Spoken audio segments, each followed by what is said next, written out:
넌 내려오라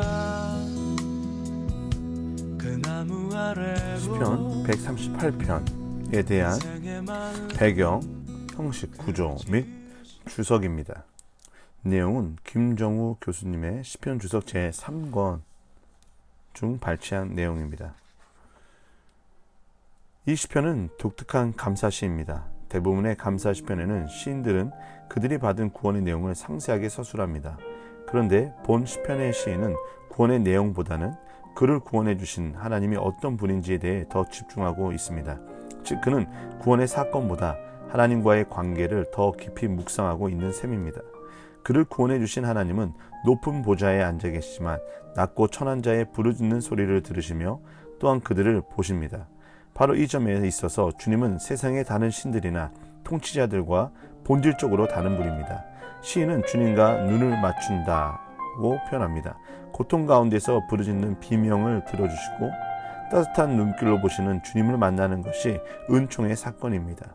우리는 이 시편에서 한나의 노래와 시편 113편과 마리아 송가를 다시 듣는 것 같은 느낌을 받습니다. 시인은 자신을 낮추어 약한 자들을 돌보시는 주님의 경륜을 깨달으면서 겸손한 자들을 세우고 교만한 자들을 물리치시는 주님 편에 서려고 합니다. 형식입니다. 모빙켈과 이트는 이 시편을 제왕시로 보지만 대부분의 학자들은 개인 감사시로 분류하며 다우드와 골든게이는 왕의 감사시로 봅니다. 제왕시로 보는 학자들은 사전에 나오는 왕들에 대한 언급, 주님의 왕권에 대한 찬양, 그리고 주인공의 위기에 대한 하나님의 개입과 구원이 다른 제왕시에 나오는 모티브와 유사한 것을 근거로 들고 있습니다. 현재 본문 속에서 세상의 모든 왕들이 주께 감사하는 내용은 공동체의 감사시를 반영하지만 시작과 끝 부분에서 시인은 개인으로 나타나고 있기 때문에 기본적으로 개인 감사시로 보는 것이 자연스럽습니다. 그렇지만 이 시편에서 시인은 세상의 신들 앞에서 주님께 감사하고 세상의 모든 왕들과 함께 세계적인 스케일로 감사하며 신앙 고백까지 하는 점을 미루어 볼 때 왕의 개인 감사시로 볼 수 있을 것입니다. 구조입니다. 앤더슨은 첫 번째, 응답된 기도에 대한 감사 1절에서 3절, 그리고 두 번째 4절에서 6절, 온 세계가 야훼에게 경배함, 세 번째 7절에서 8절, 야훼의 언약적 헌신에 대한 확신으로 분석합니다. 군케를 비롯한 여러 학자들도 첫 번째 1절에서 3절 감사의 행동, 두 번째 4절에서 6절 열왕들의 경배, 세 번째 7절에서 8절 야훼에 대한 확신으로 나누고 있습니다. 우리는 다음과 같이 세 장으로 분석하였습니다.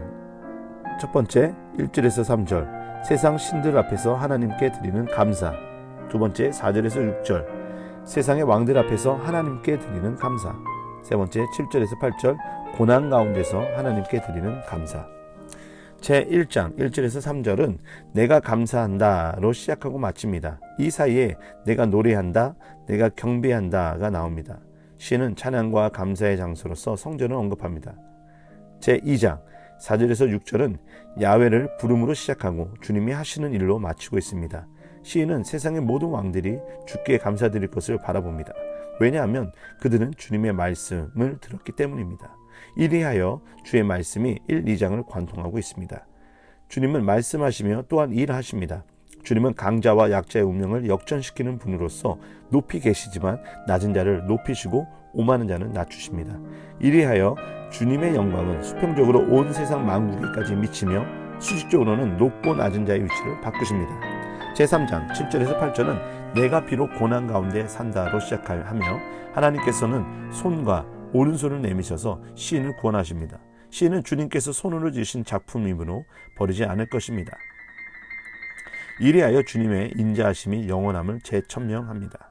배경, 신들 앞에서 주님을 찬양하겠다는 선언은 본 시편의 배경을 이해하는 실마리를 제공해 줍니다. 여기에 신들은 이스라엘의 하나님과 겨루는 경쟁적인 신들입니다. 현재 시인은 하나님의 성전에서 멀리 떨어져 있습니다. 즉 그는 적대적인 종교적 환경 속에서 살고 있습니다. 그는 영적으로 소외된 곳에서 하나님의 성전을 바라보며 주님의 성실하신 인자하심을 생각하고 주님의 이름에 감사를 드립니다. 이 시에서는 특이하게도 주님의 이름이 말씀과 연관됩니다. 시인은 위기 가운데 주님의 이름을 불렀고 주님은 말씀을 보내어 시인을 구원하였습니다. 그 말씀은 신탁의 말씀일 수도 있고 구원하는 실체일 수도 있습니다. 이 시편 속에서 나타나는 하나님의 인자하심, 진실하심, 이름, 말씀, 영광, 손, 오른손 등의 용어들과 높고 낮은 자들의 운명을 역전하는 모티브와 세상 신들과 왕들이 하나님께 경배하는 모티브는 모두 출애굽을 암시합니다. 따라서 현재 위치에서 시인은 새로운 출애굽을 바라보고 있다는 느낌을 줍니다. 구성적인 관점에서 보면 138편은 시편 제5권의 마지막 다윗 전집에 나오는 첫 작품입니다.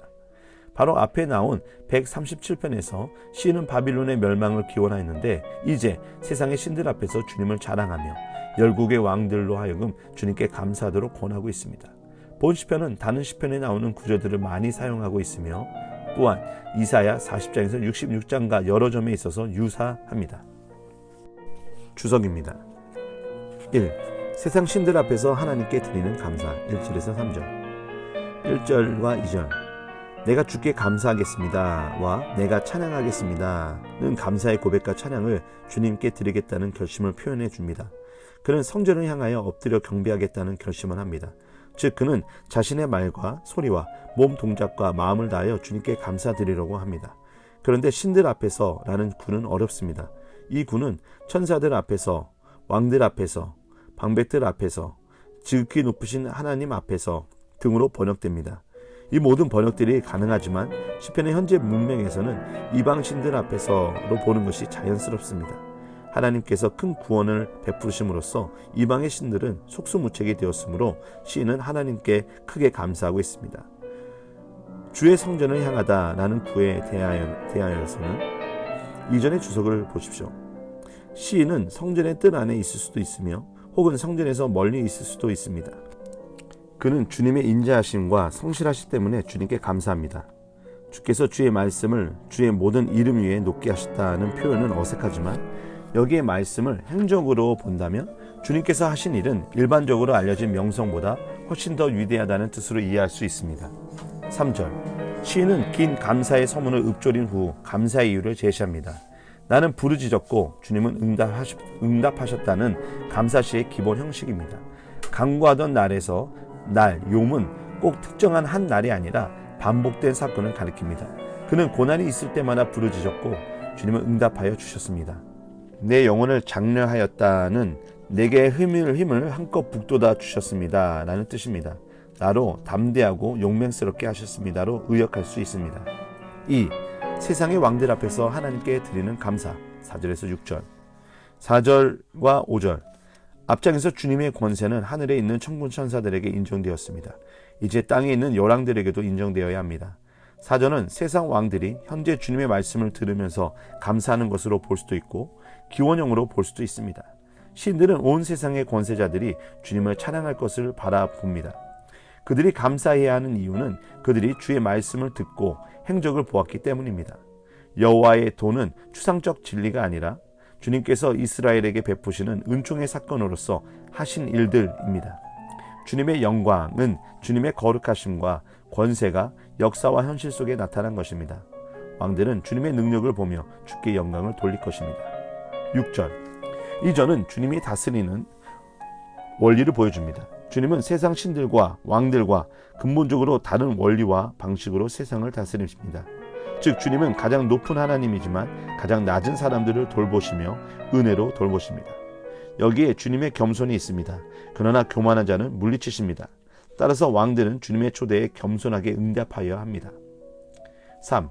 고난 가운데서 하나님께 드리는 감사 7절과 8절입니다. 먼저 7절입니다.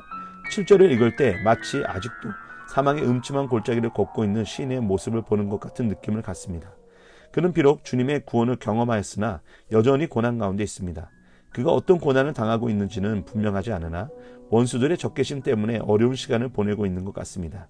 신자들에게 고난이 면제된 것은 아니지만 그들은 고난에 함몰되지 않습니다. 주님께서 그들에게 새 힘을 주시고 능력의 오른손으로 친히 구원하실 것입니다. 8절 시인은 주의 인자하심이 영원함을 노래하며 시를 닫습니다. 그렇지만 주께서 손수 지으신 이 몸을 버리지 마십시오라는 독특한 간청으로 끝냅니다. 시인은 자신을 주님의 작품으로 봅니다. 여기에서 버리다는 동사는 일을 중단하다는 뜻을 갖고 있습니다. 주님은 자신의 작품인 자기 백성들을 결코 버리지 않을 것이며 결국에는 그들의 인생을 완성할 것입니다.